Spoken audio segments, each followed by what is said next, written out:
Top of the table, Arsenal host a West Ham United side, currently sat in 16th place in the table. It's 44 days on match day since we last played a Premier League game, and I'm here to preview Arsenal versus West Ham in the resuming of the Premier League season.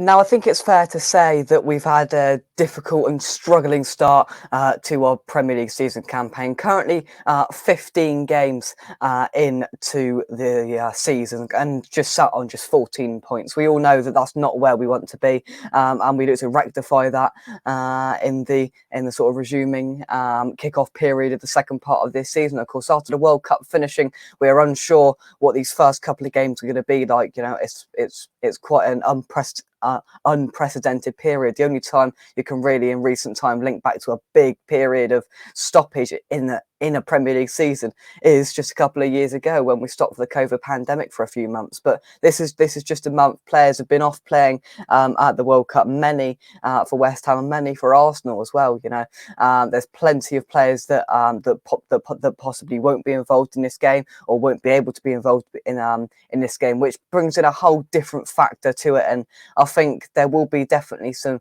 strange and differing results to what we'd be used to in these first couple of games back, because there won't be all the players back.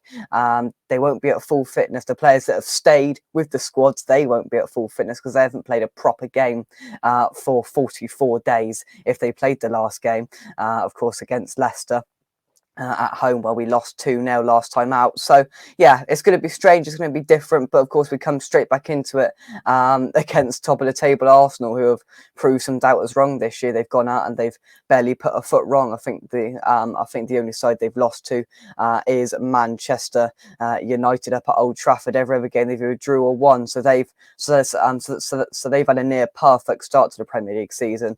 So there's a couple of dimensions of that Arsenal team I want to talk about, and of course mainly West Ham as well. Before we get into it, like and subscribe to West Ham Unofficial. This has been pre-recorded because currently now when you're watching this, I'm going to be in Tenerife, so you know I don't want to say anything, but I'm getting this pre-recorded, ready to put out on Christmas Eve. So only one sleep to go when you watch this until Christmas. Merry Christmas and all that jazz. But yeah, let's get into the business of this then. Now, Arsenal, as I said, they've proved a lot of doubters wrong this year. They've gone out, they've just knuckled down. They've only lost one game, and they've played some really nice football. You can't deny that at all. They've played some, you know, really attacking, stylish football. But you know, all of that into consideration, they've also got some flaws in their side as well.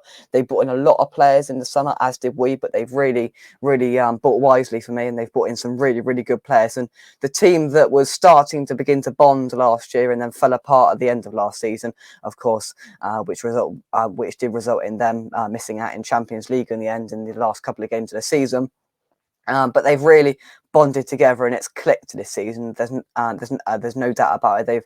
They've been putting away the sides that perhaps they haven't beaten in the last couple of years, and they have, you know, the big boys that they've played so far. They gave them a good run for their money. You know, they've beaten Spurs, I think, in there. They did lose to Man United. They haven't played Man City yet, so that is going to be an interesting game, that is for sure. But in terms of this game, we're not quite sure how many players are going to be out for Arsenal. You know, a couple of obvious names that we know are going to be out is Gabriel Jesus. Now, Gabriel Jesus has come in from a Man City side, obviously previously known Mikel Arteta. Stats wise, he hasn't looked that impressive, but everything they seem to create an attack comes through Gabriel Jesus. He's their real playmaker, and pretty much most things come through their Brazilian number 9. And now with him injured for a considerable amount of time, it's going to see what they're really made of now, because they haven't really got a big, strong replacement to come in. Eddie Nketiah has really not impressed many people so far this season in the European games he's played and in the Premier League games he's played as well. So there's definitely a gaping hole. They've got to fill their arsenal, and that could be something we could exploit, that they haven't got that that big threat creating things through the middle. So that could make our life a little bit easier. England players, you'd expect Saka to be back in there. He's a massive player in there. And their midfield has been a real a real testament for me for their good form. Granit Xhaka has been excellent alongside whether it's Thomas Partey in their midfield. I think they've been excellent. So that we really need to try and nullify. And whoever's going to start in our midfield, whether it's going to be Souček and Rice, which is the most probable option, then they really do have their hands full with a very good attacking midfield too. Though Partey and Xhaka, and then Odegaard playing a little bit higher up. He's another good player. So we all know they've got a team stacked with talent, but I do think anything could happen in this first couple of games. It's Boxing Day as well, so under the lights at the Emirates. We will be the firm underdogs to get anything from this game. You never know what West Ham might do. We might just drop up and pick up some points. Who knows? It would be just a little short of a miracle if we did win this game, but it's probably the best time to play them when they haven't played together for over a month. Really, the first team, they're going to have a few players out from the World Cup that aren't going to be available, as are we. I'm not denying that we're going to have a few players that aren't going to be available and aren't going to be at full fitness, but it's going to be an interesting game, which is quite difficult to predict. Most people will predict, would predict an Arsenal win, obviously after our form, in the first part of the season. But I think a bit of that goes out of the window. We've really got to prove a point now in these 3 games, otherwise Moyes is in trouble. We've got this game, which some people will sort of discount and not really pay much attention to unless we pick something up. The Brentford game and the Leeds game. So that's the 3 games, and we need to pick up points there. And let's just put out a statement for me on Boxing Day that we're still here and we're still a good side. If we can put in a good performance, if we get points, absolutely brilliant. If we don't, we're not really expecting anything from it, to be honest. So whatever happens, all we are really asking for here is a good performance. In terms of team news, defensively, we're looking a little bit weak at the moment, aren't we? Obviously, with Dawson picking up a little injury, I think we've heard in there, along with Gerd with his injury. For Morocco, Zuma as well. So we've got plenty of options that are unavailable for this game. So many people are expecting, hopefully, a Gerd to be fit. We've really don't know. Obviously, we haven't had the press conference yet, so we're not quite sure on that fact. But it might result in Kehrer having to start as a centre back, and then whether it's Soufal or Johnson out on the right hand side, which gets them a game, but it puts Kehrer in a position that he's not at all comfortable with, in my opinion. He's not a centre half, so if we'll have to do that, so be it. It's not the worst thing in the world, but it's still not great because I don't think he's particularly strong in that position whatsoever. Who's going to partner him though?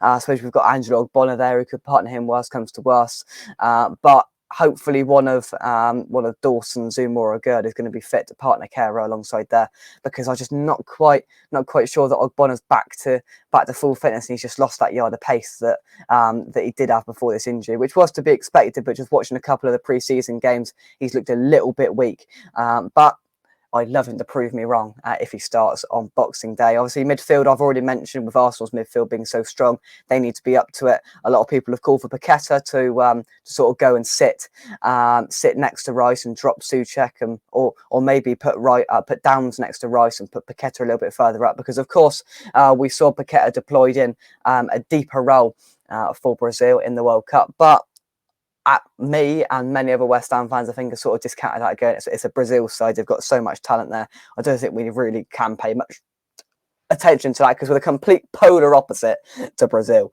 So yeah, that may not change much, but I'd expect Paqueta to start if he's there. To be honest, he seems to be a sort of Moyes' favourite at the moment, to try and get some form out of him. Obviously, we spent a lot of money on him, so there would be something wrong if we're not starting him. You expect Bowen on the right hand side. He's had a couple of goals in pre-season, which is very positive. Hopefully, he can come back in to the second part of the season with some form. And then attacking wise, well, we've had Antonio and Scamacca both have injuries. I'm not sure the latest on that. We had Scamacca's just sort of rolled his ankle, so he shouldn't be out for too long. And Antonio felt something in his right thigh, I think it was, before the Fulham game, so that's why he wasn't involved there. So hopefully we can have one of them back fit for this game. You'd expect it to be Fornals out on the left hand side. Wouldn't surprise to see Cornet there. Maybe Ben Rama. Completely up to Moyes.